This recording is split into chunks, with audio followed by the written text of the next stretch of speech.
National Assembly begs Chinese government to rescue 62 kidnapped Abuja, Kaduna train passengers. Hello everyone, welcome to the news. The Joint National Assembly Committee on Land Transport on Wednesday begged the Chinese government to help rescue 62 passengers abducted from the Abuja-Kaduna passengers train on the 28th March 2022 by suspected terrorists. Addressing journalists after an oversight visit to the Obafemi Awolowo train station in Ibadan, Chairman Senate Committee on Land Transport, Senator Abdulfatai Buhari, said it's embarrassing that 47 days after, some passengers were kidnapped from the Abuja-Kaduna train and they are yet to be rescued. According to Senator Buhari, today makes it exactly 47 days that some Nigerians were abducted from the Abuja-Kaduna passenger train, yet nothing has been done to rescue them. Yesterday, some of the families of the abducted passengers met with the Kaduna State Governor, Nasir El-Rufai, and the accusation was that we, the lawmakers, are not doing anything about rescuing their relatives in captivity. What effort is the Chinese government putting in place to assist the Nigerian government in rescuing these people? The Chinese government makes money from the many rail projects that are being handled by the China Civil Engineering Construction Company, CCECC, here in Nigeria, so asking them to help us is not out of place. Nigerians are no longer ready to listen to the number of passengers that have been carried by the trains since they were commissioned. Nigerians are not interested in what has been put in the various stations by the CCECC. What we want to hear now is the effort being put into rescuing those people in captivity. If a Chinese national was among those people adopted, we know that the Chinese government would have come to rescue them. I remembered when an American was kidnapped, the Americans came and took him away from where he was held captive. We know that with the level of technology that the Chinese have, even without leaving Bęģ, they can help us track where these people are, or even give us enough intelligence that would aid their rescue. Imagine one of the adopted passengers giving birth were in captivity. This is unfair to Nigerians. When the Chinese came to help us build the trains, we were happy because it changed the way Nigerians use rail transport. However, the March 28 terrorist attack on the Abuja-Kaduna passenger train has succeeded in turning what gives us joy initially to sorrow. When asked if his call that the Chinese government intervene in the rescue of the 62 kidnapped passengers is a loss of confidence in Nigeria's efforts in rescuing them, Senator Buhari stated that Nigeria cannot compare with China when it comes to technology deployment. This is not an issue about loss of confidence or not. We are talking about human lives in danger. It's been 47 days and these people are still captive. You cannot compare the technology at the disposal of the Chinese with Nigeria. Even if they don't show us, let them help us from their base in Bęģ, Senator Buhari stated while briefing newsmen after the oversight inspection.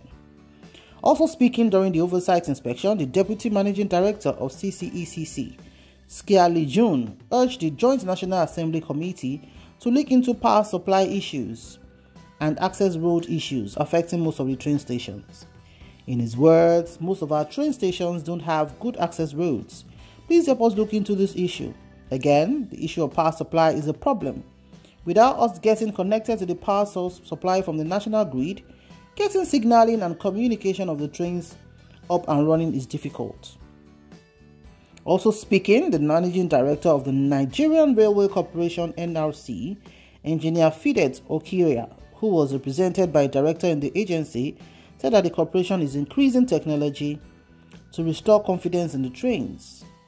We are deploying technology and it is only when we are sure that we would open up the file. That will give people the assurance that things are being done. However, also on the existing lines, we are doing the same thing. We are increasing technology, we are increasing policing, we are using some things that I can't really talk about on camera. But what I want to say is that the Nigerian Railway Corporation is doing everything possible within its power and with other state agencies to ensure the security of our passengers on board. In terms of operation, you can imagine Abuja-Kaduna service. We have not resumed that, but in terms of other lines, customers and passengers are getting the confidence back again, and the number has started to go up again. In spite of the huge investment in the water sector by the government and international organizations, water scarcity has become unimaginable. The Lagos-Ibadan Railway was inaugurated recently for a full paid operation by the NRC after about a year of free test run.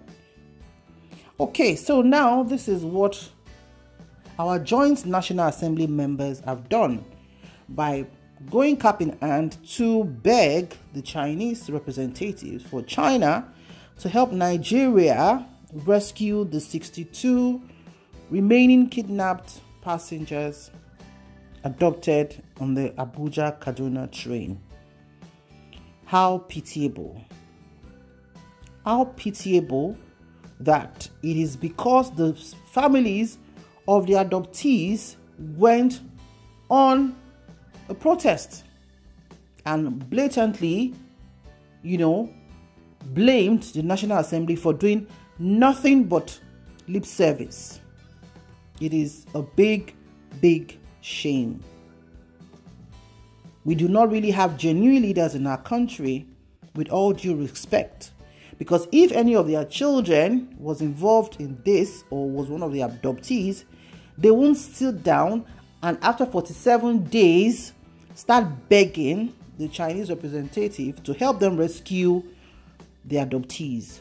Now you're trying to tie it around the Chinese nationals because you're alleging, you're saying that if any one of them, for example, if a Chinese was one of the adoptees, they will have found all possible means to rescue their national. Of course, why wouldn't they rescue any of their nationals if any one of them is involved? But you're using emotional blackmail to seek for help, and really it doesn't make sense. You approach them to come and do railway track. You know your terms and conditions. Is it part of the terms and conditions that they will help you when on your soil, your security protocol is not able to prevent such an attack on the train? Our leaders are always, in the habit of passing the buck to other people without taking responsibility.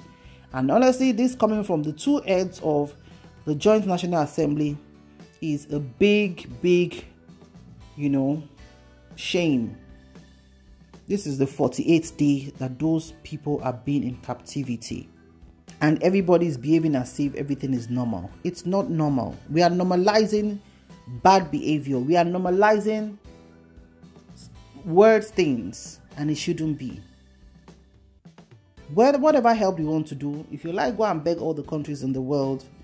It is on record that you do not care for the citizens that you're in charge of. All you are after is to collect the Ghana must go bags, as Nigerian politicians are known for, and that's all you're there for.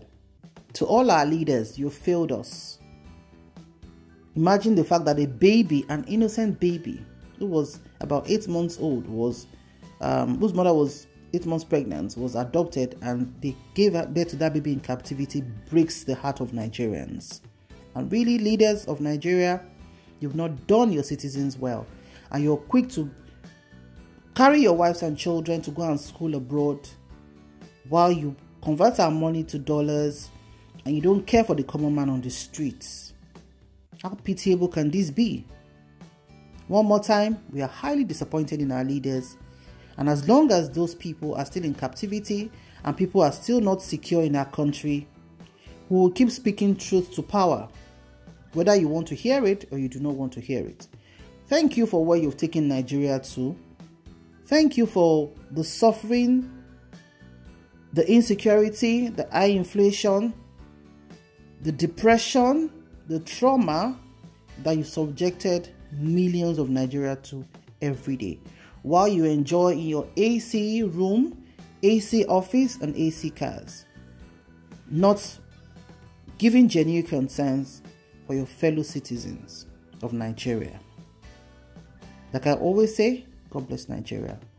As long as God lives, we'll keep fighting, we'll keep praying, and we'll keep speaking the truth to power, so that our generations to come, we know the kind of leaders we had. Thank you so much. I'll see you in the next video.